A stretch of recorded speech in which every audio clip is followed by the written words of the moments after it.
추수감사절이라서 제가 평소보다는 좀 짧게 말씀을 준비했습니다. 저는 목사여서 그런지 어떤 사람이 상을 받으면 그 사람이 기독교인인가 아닌가를 이렇게 봐요. 여러분 어떤지 모르지만 저는 그렇게 봐요. 또 존경만할 일을 한 사람들이 언론지상에 이렇게 등장하면 또 그 사람이 기독교인지 아닌지도 또 봐요. 그리고 좋지 않은 모습으로 언론에 등장해도 이 사람이 기독교인인가 아닌가 하면서 마음 졸이기도 합니다. 그래서 그런지 연말 각종 시상식에서 누가 하나님께 영광을 돌리는지를 유심하게 살피게 됩니다. 그러던 중에 몇 년 전이죠. 이 사람의 감사 소감은 꼭 한번 내가 성도들에게 알려줘야 되겠다라는 사람이 있습니다. 그냥 이 사람이 신앙이 얼마나 좋은지 저는 잘 몰라요. 그냥 감사의 고백이 다른 사람과 너무 달라서 꼭 소개하고 싶었어요. 김명민이라는 배우입니다. 아마 여러분 중에 모르는 분이 있을 수 있어서 이 사람이 참여했던 작품들을 좀 이렇게 몇 가지 읽어볼게요. 육룡이 나르샤, 베토벤 바이러스, 하얀 거탑, 불멸의 이순신, 조선 명탐정. 이렇게도 모르면 저는 방법은 없습니다. 어쨌든 김명민이라는 배우예요. 이 배우가 이렇게 수상 소감을 하더라고요. 하나님 아버지 감사드립니다. 저에게 배우라는 재능을 주셨는데 뭔가 부족하게 주셔서 항상 남보다 두세 배 노력하게 하셨습니다. 그래서 겸손과 노력이라는 미덕을 가지고 살게 해주셔서 감사합니다. 참 다른 종류의 감사죠. 그럼 이 사람이 이 감사를 한 번만 그랬을까요? 한 번만 했으면 그냥 약간 꾸며서 한 말이란 정도로 우리가 오해할 수도 있잖아요. 근데 이 사람이 거의 동일한 멘트로 또 하나님께 감사한 적이 있어요. 하나님 아버지 감사드립니다. 저에게 연기할 수 있는 달란트를 주시고 그것을 충분히 주시지 않으셔서 항상 노력할 수 있게 해주셔서 감사합니다. 지금까지의 감사와는 완전히 다른 감사예요. 왜냐하면 부족한 것을 감사했기 때문인 거예요. 부족하게 주셔서 두세 배 노력하면서 살게 해주셔서 감사하다는 거예요.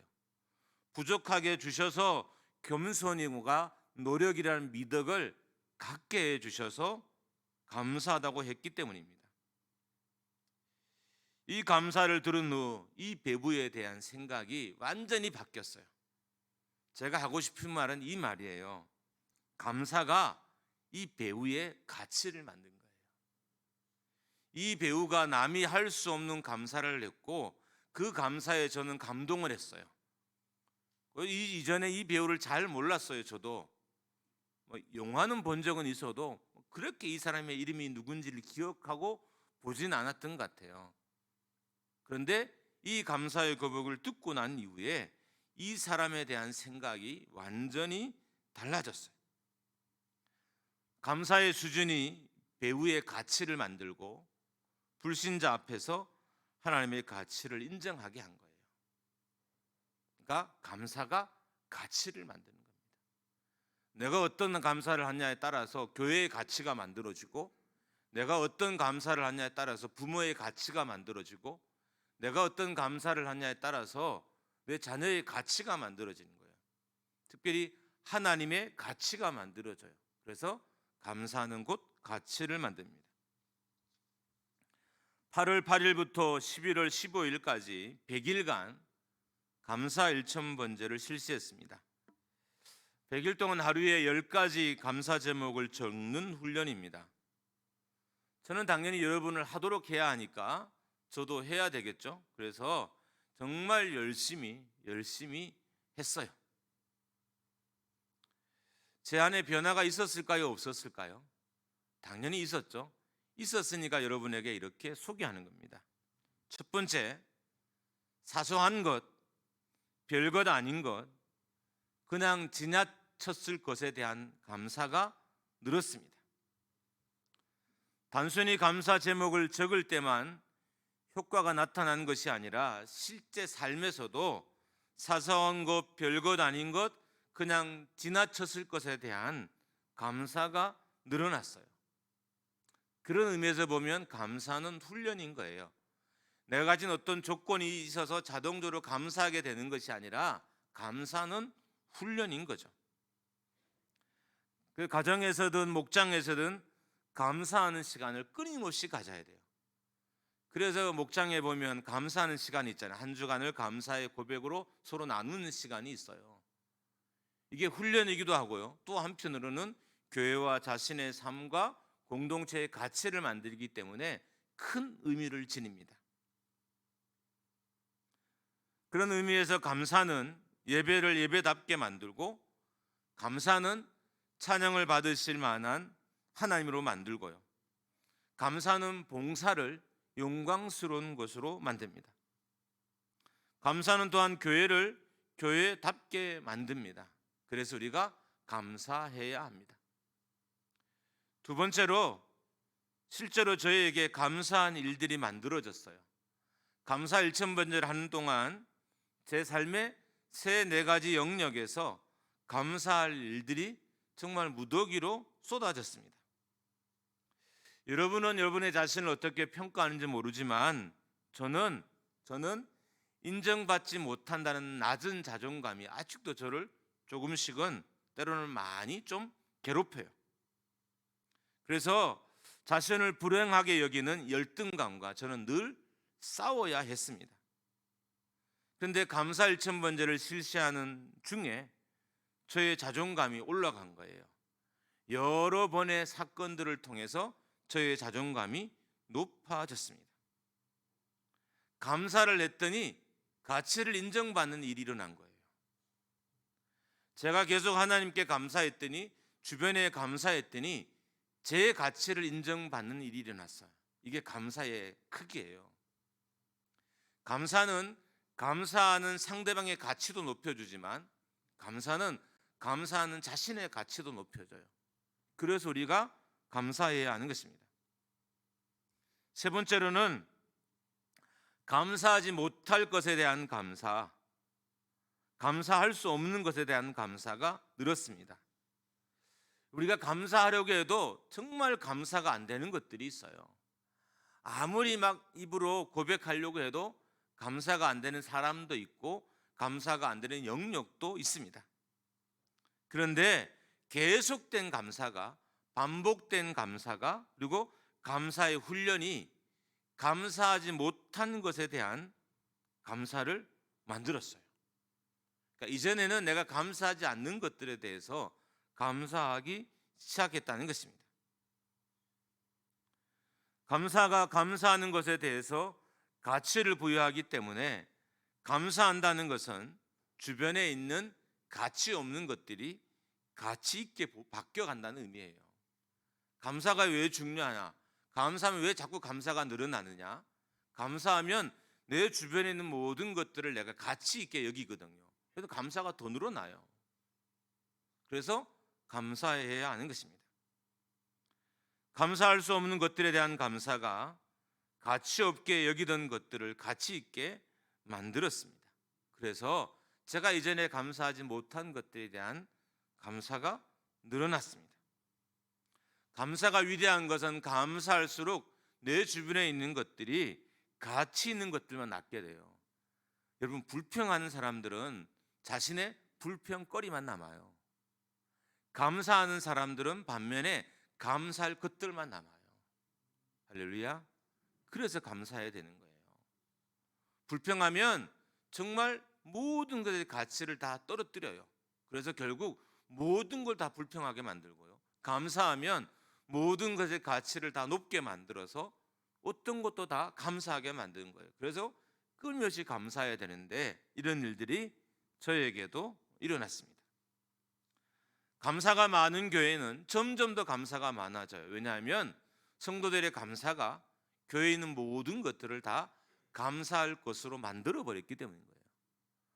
엄마 아빠가 감사하면 자녀들이 불평할 게 없어요. 왜냐하면 엄마 아빠가 가정에 있는 모든 것들을 다 가치 있게 만들어 버렸기 때문인 거예요. 그러니까 자녀는 불평할 게 없어져요. 문제는 우리의 불평이, 우리의 원망이 내 주변의 것들을 가치 없게 만들고, 그래서 원망도 자꾸 늘어나게 하고 불평도 자꾸 늘어나게 되었던 것입니다. 이렇게 되는 것은 감사가 가치를 만들기 때문입니다. 한번 따라하겠습니다. 감사는 가치를 만듭니다. 할렐루야. 감사는 가치를 만들어요. 여러분의 가정에 남편이 가치 없는 건 여러분이 감사하지 않아서 가치 없는 존재가 된 겁니다. 아내에게 불평이 많은 것은 아내에게 감사하지 않아서 아내가 감사하지 않는 가치 없는 존재가 돼서 불평하게 된 거예요. 부모에 대해서 감사하지 않는 것은 부모에 대해서 감사함으로 가치를 인정하지 않았기 때문에 자꾸 불평과 원망이 늘어났기 때문인 것입니다. 감사는 가치를 만듭니다. 오늘 모든 말씀을 다 잊어도 이 말씀은 여러분이 정말 가슴에 새겼으면 좋겠어요. 감사는 가치를 만든다. 4절 상반절에 보면 하나님이 지으신 모든 것이 선하매라고 하고 있습니다. 여기서 선하다라는 뜻은 가치 있다라는 의미예요. 하나님이 창조하신 것 중에, 하나님이 만드신 것 중에 가치 없는 것은 없다는 겁니다. 하나님 만드신 모든 것이 선하매라는 말은 여러분과 제 삶의 주변에 있는 것들 중에 가치 없는 건 없다는 거예요. 하나님이 다 가치 있게, 존재감 있게 다 만들었다는 것입니다. 불평이, 감사하지 않는 마음이, 원망의 마음이 하나님이 지으신 것을 가치 없게 만들어 버린 겁니다. 그리고 범죄가, 불순종이 또한 가치 없게 만든 것입니다. 4절 하반절입니다. 감사함으로 받으면 버릴 것이 없나니. 감사함으로 받으면 내던질 만할 것이 없다는 거예요. 여기서 버릴 것이라는 의미는 여러 가지로 해석이 되는데, 그 중에 하나가 감사함으로 받으면 내던질 만할 것이 없다. 던져 버릴 만한 것이, 내팽겨칠 만한 것이 없다는 거예요. 감사함으로 받으면 받지 못할 것이 없다는 의미고요. 감사함으로 받으면 버릴 것이 없다는 거예요. 내가 감사로 안 받아서 내 주변에 버릴 것들, 가치 없는 것, 내팽겨칠 것이 투성인 것이지, 내가 감사로 받으면 내 주변에는 다 버릴 수 없는 것들, 내팽겨칠 수 없는 것들이 된다는 것입니다. 감사가 가치를 부여하기 때문이에요. 이 세상의 모든 것에 대한 가치 부여의 1순위자는 하나님입니다. 하나님이 선하다고 가치 부여한 것에 대해서 인간이 아니다고 말하면 안 되는 거예요. 하나님이 좋다고 말한 것에 대해서 아니다고 말하면 안 되는 거예요. 하나님이 가치 있게 여긴 것에 대해서 아니다고 말하면 안 되는 거예요. 왜냐하면 가치 부여의 1순위자는 하나님이기 때문입니다. 감사함으로 받으면 가치 없는 것도 없고 버릴 것도 없고 받지 못할 것도 하나도 없습니다. 이 세상 모든 것들에 대한 가치 부여 2순위자는 인간이에요. 그렇기 때문에 감사함으로 받으면 받지 못할 것이 하나도 없는 거예요. 하나님이 선하게 만드셨기 때문에 받지 못할 것이 하나도 없고, 그런데 나도 감사함으로 받으면 또한 받지 못할 것이 하나도 없는 거예요. 하나님이 선하게 여긴 걸 나도 선하게 여기고, 하나님이 좋게 여긴 걸 나도 좋게 여기고, 하나님이 아름답게 여긴 걸 내가 아름답게 보면 내 삶의 가치도, 내 주변의 가치도, 내가 믿는 하나님의 가치도 동시에 높아지게 됩니다. 유난히 불평과 원망이 많고 짜증과 화가 많은 분들이 있습니다. 저도 그런 부류의 사람이에요. 사람이 자기의 태어나는 것을 쉽게 이렇게 버릴 수는 없잖아요. 저도 태어났더니 뭐 그런 동네에 태어났어요. 근데 문제는 이런 분들의 특징은 어떤 것이든 좋게 말하는 법이 없어요. 오늘 말씀에 비추어 보면 어떤 사람에게 불평이 많은 것은 그 사람이 자신의 주변에 있는 것들을 가치 없는 것으로 가치를 부여해 버렸기 때문에 불평이 많은 거예요. 회사도 좋은 회사인데 불평과 원망해서 엉망으로 만들어 버렸어요. 교회도 문제 많은 교회로 만들어 버리고, 아내와 남편도 하나도 도움되지 않는 존재로 만들어 버리고, 자식들은 골칫덩이로 만들어 버렸어요. 원래는 아닌데, 하나님이 선하다고 하신 것인데, 좋다고 하신 것인데, 내가 감히 이 순위 가치 부여자가 그렇게 만들어 버린 거예요. 그래서 불평거리가 더 늘어나고 원망거리가 더 늘어났어요. 만약에 여러분과 제가 이렇게 계속 살아가면 우리의 노후는 불평거리 더 많아질 거예요. 여러분과 제 노후에 우리 교회는 점점 쓸모없는 교회가 되어갈 거고요, 저도 쓸모없는 목사가 되어갈 거예요. 왜? 우리가 그렇게 가치를 부여하고 계속 살고 있기 때문입니다. 그러면 어떻게 해야 될까요? 5절 말씀을 봅니다. 5절 말씀은 4절 말씀과 함께 읽어야 해석이 잘 돼요. 제가 읽어드립니다. 하나님의 말씀과 기도로 거룩하여짐이라. 예전에는 이 말씀이 그렇게 깊이 다가오지 않았어요. 하나님 만드신 모든 것이 선함에 내가 말씀과 받으면 말씀과 기도로 거룩하신다, 이 말씀을 제가 깊이 깨닫지 못했어요. 그런데 요즘은 점점 이 말씀의 가치를 깨닫게 되고 소중하게 여기게 됩니다. 특별히 기도의 시간이 늘어날수록 그렇게 여겨져요. 여러분, 기도하면 영혼의 가치가 보여요. 안 보일 것 같죠? 기도를 정말 열심히 하면, 온전하게 바르게 하면 영혼의 가치가 보여요. 그런데 기도를 많이 했는데 안 보이는 사람이 있을 수 있어요. 왜 그럴까요? 온전하게 했는지를 살펴야 돼요. 내 기도가 정말 하나님 보시기에 온전했느냐, 시간이 많았고 목소리는 컸지만 정말 하나님 보시기에 온전했느냐를 살펴야 돼요. 만약에 내가 온전한 기도를 했다면 당연히 시간이 지날수록 영혼에 대한 소중함은 더욱 깊어지는 거예요. 기도로 거룩해졌다는 것을 훨씬 더 깊은 그리고 많은 의미가 담겨져 있을 수는 있어요. 말씀과 기도로 거룩해, 이 단어 자체가 그냥 말씀이 거룩하게 만들었다, 뭐 기도가 거룩해, 이보다는 훨씬 더 많은 의미가 있어요. 여러분과 제가 깨닫지 못하는, 다 이해하지 못하는 수준의 내용들이 이 안에 분명히 있을 거예요. 그런데 그런 것들을 좀 내려놓고 우리가 이해하는 범위에서만 말씀을 나눠도 그래요. 확실한 것은 기도는 보는 것의 변화를 가져와요. 말씀 또한 보는 것의 변화를 가져와요. 내가 말씀을 바르게 읽고 순종하면 보는 것의 변화가 가져와요. 내가 말씀을 아멘으로 받고 생명의 말씀으로 받으면 보는 것의 변화가 가져와요. 그런데 안 일어나는 건 내가 아직 이 시간까지도 말씀을 온전하게 생명의 말씀으로, 하나님의 말씀으로 받지 않았다는 거죠. 기도의 시간은 많지만 하나님이 기뻐하시는 온전한 기도를 내가 하나님께 올려드리지 않았다는 의미도 돼요. 앞에 말씀드렸던 것처럼 말씀과 기도로 거룩해진다는 것은 훨씬 더 많은 의미가 있어요. 근데 제가 오늘은 단순하게 그냥 단순한 의미로 여러분께 설교하는 거예요. 단순한 의미로만 봐도 온전한 기도는, 기도를 제대로 가면 보는 것에 그리고 말하는 것에 삶의 변화가 있어요.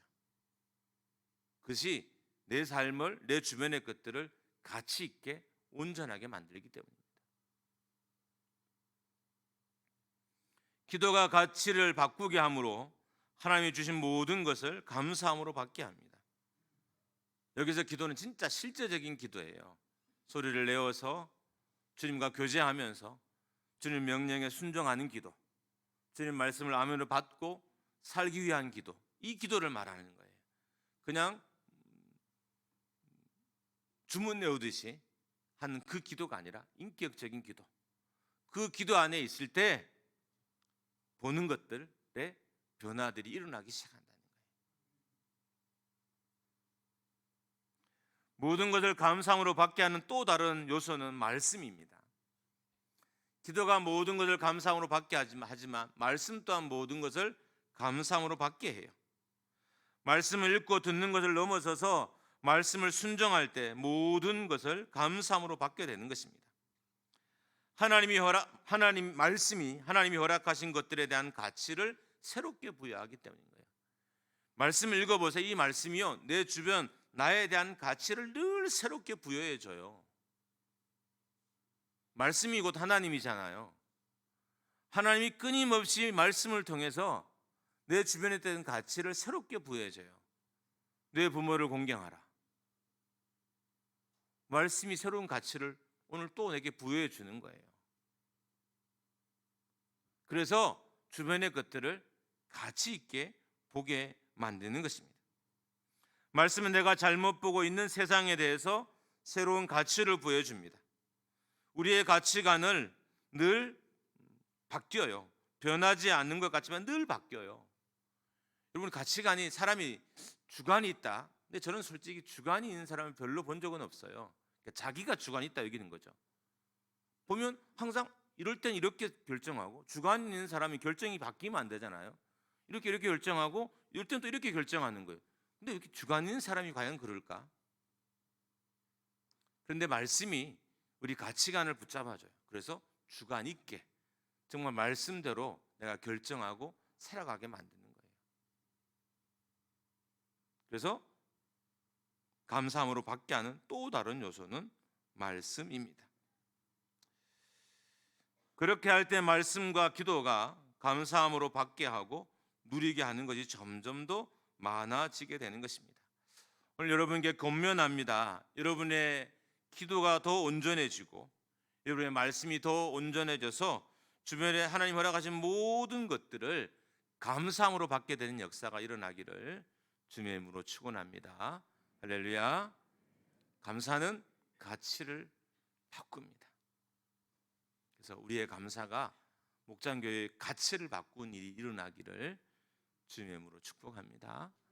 여러분, 우리의 감사가 우리 교회 섬기는 목회자들의 가치도 바꾸고, 우리의 감사가 함께 일하는 성도의 가치도 바꾸고, 저 권사님 이게 아니라 와, 권사님 가치를 바꾸고, 그러면 우리는 정말 다닐 만한 교회에, 가치 있는 교회에, 목숨 걸 만한 교회에 다니게 되는 거예요. 여러분, 그런 교회를 자세히 들여다보세요. 정말 두 눈을 뜨고 혹시 그런 교회 가고 싶으면 주변을 자세히 들여다보세요. 그 안에 뭐가 있어요? 감사가 있어요. 그리고 말씀과 기도가 있어요. 그래서 주변의 것들을 다 온전하게 만든 거예요. 그랬더니 불평과 원망이 사라지고 감사한 것들이 늘어난 거예요. 그래서 공동체도 가정도 행복하게 된 것입니다. 아무쪼록 목장교회가 정말 감사 많이 하는 교회가 되어서, 어떤 분이 그러더라고요. 목사님 100일로 끝내긴 좀 아깝다고. 그래서 제가 고민 중에 있어요. 좀 세게 해볼까? 1년을 해볼까? 뭐 이런 생각도 하고. 확실한 건 일단 저한테는 엄청난 변화가 있었다는 겁니다. 그 이유는 감사가 가치를 만들었기 때문입니다. 그리고 그렇게 할 때 우리가 기도하면서 말씀과 기도로 계속 했기 때문에 또한 그런 가치의 변화들이 일어나서 이 감사를 더 할 수 있게 되었던 겁니다. 목장교회가 이후로도 정말 감사가 많은 교회가 되어서 하나님의 역사가 충만한 교회가 되기를 주님의 이름으로 축복합니다.